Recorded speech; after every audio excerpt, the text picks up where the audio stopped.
Magandang umaga, tanghali, hapon, gabi sa zodiac sign na Taurus with the earth element. Lola Baby from Belgium. Nagpapakilala, isa lang pong likes, subscribes, and share. Yan ha, para po mag-grow ang channel ni Lola Baby. Yan. So, hello po sa mga Taurus. Yan ha, handa na po ba kayo para sa second week of February, blessing sa pera at pag-ibig? Okay? So, take a deep breath at buksan, open your heart. Tingnan natin your energy for the second week of February. Okay? Kung may mga paparating, unexpected financial opportunity, bonus, promotion, or gift, di ba? O kaya sa pag-ibig, meron bang tinatawag success, di ba? Wedding bells, o kaya confession, surprises, o kaya tinatawag, baka babalik ang inyong mga exes, malay mo, di ba? O kung kayo na may mga single or widow, tingnan natin kung may mga chance pa kayo, di ba? Since February is ang tinatawag na tema is the month of Aquarius. It has something to do about transition, transformation, a new era, okay? The end of a cycle and a new beginning, okay? So narito ang tinatawag yung first energy, danger, especially in money matters. So dito muna tayo sa tinatawag na love, okay? Family, siblings, children, mga partners, di ba? Pwede rin naman sabihin natin kahit kaibigan mo siya, bottom, it's like tinatawag bottom friend, something like that, di ba? Yung tinatawag best friend, di ba? Okay. So, yan ha.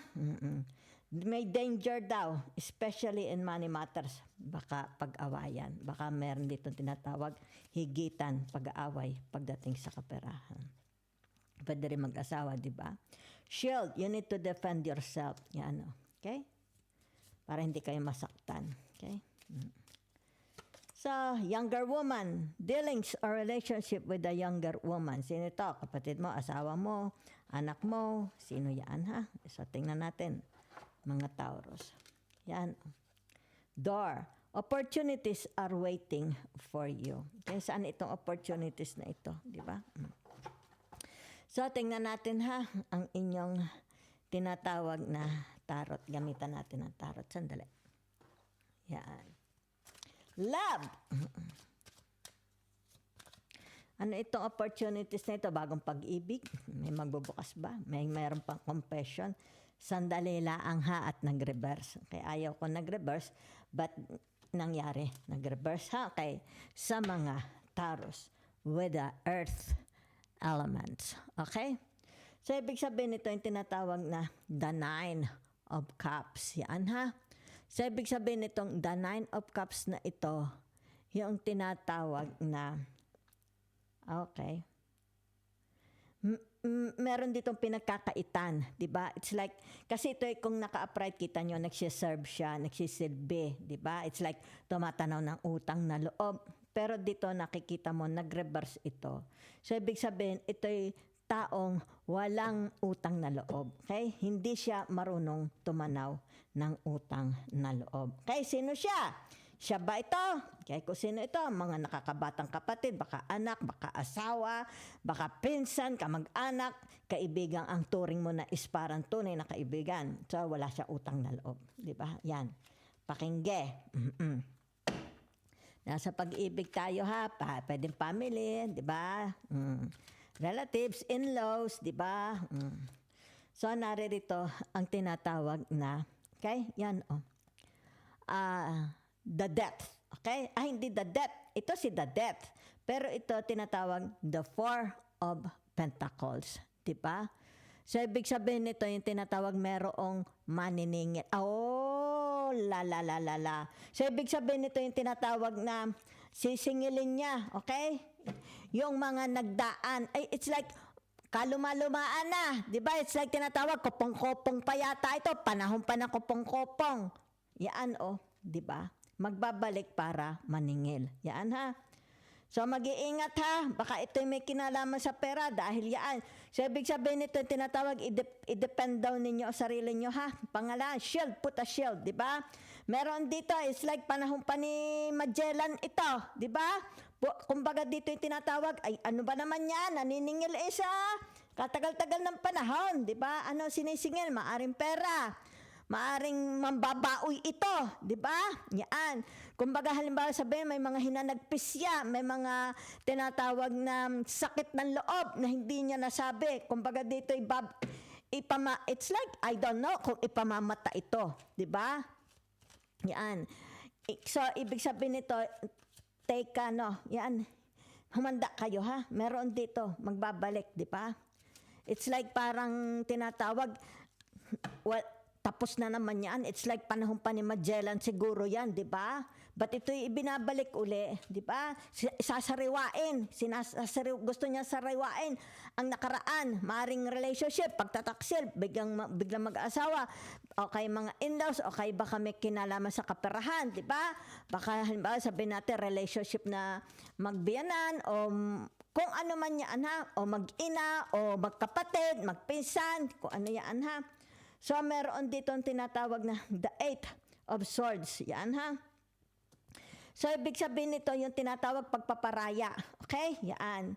So, ibig sabihin nito matatapos na. Okay? Halimbawa, sabihin natin baka kayo is may mga banggaan, di ba?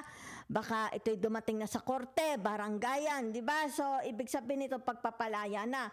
Baka naman ito, ibig sabihin nito yung tinatawag na ay palalayain na kita, mag-divorce na tayo, di ba? It's something like that, di ba?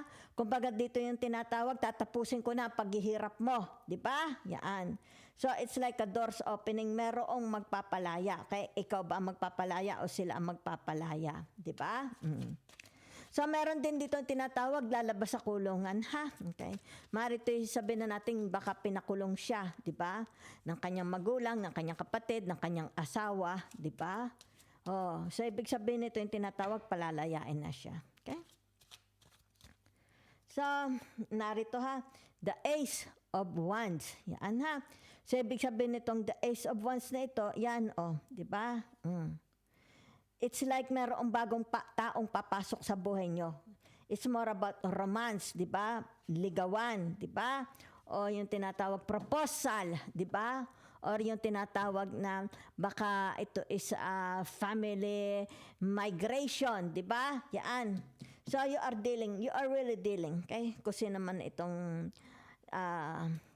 kasi naman itong kausap ninyo, di ba? Ayan, sa buhay ninyo, okay? It looks like a Japanese, an Asian, a Filipino, a Chinese, di ba? Okay.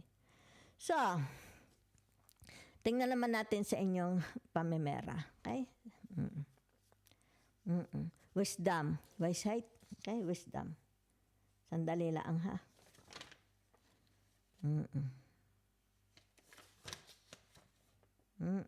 Alam ko.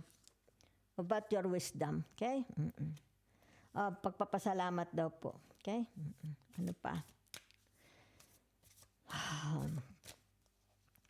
Productivity. Okay? Sa inyong trabaho, sa inyong pamimera. Okay?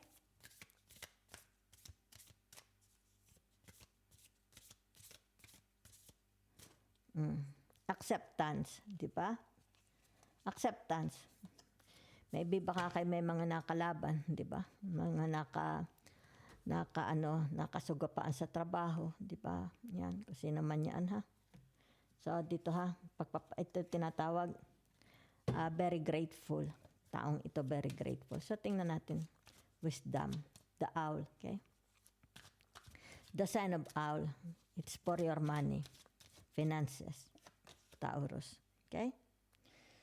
So, ibig sabihin nito, yan kayo ang tinatawag, halimbawa, ito'y trabaho ha, pera ito, maaaring kayo ang tanungan, kayo ang tinatawag na supervisor, boss, di ba? Ibig sabihin nito, nagagamit ang inyong talino, binabayaran nila ang inyong talino. Maybe you're an advisor, a think tank, di ba? It's like tinatawag, ay ano ka sa palagay mo? Sabihin na natin ikay tubero, di ba? Ay ano ga, paano ka titigil yung tulo ng tubig ko, di ba? Syempre, ikaw magbibigay ng ano, it's like tinatawag exchange, di ba? Yan, sa iyong talino, more on talino ka, di ba? Sa pag-iisip ang binabayaran ng mga tao. So it looks like marami, okay? Yan, no? Kaya dito nakikita productivity, di ba? Maraming lalapit sa inyo para humingi ng inyong payo. So ito'y tinatawag pera, di ba? Ala na may bigay mo ng libre, pwede rin naman kung gusto mo, di ba? But it's more on ang pinagkakitaan nyo yung inyong isip. It's like para kayong abogado.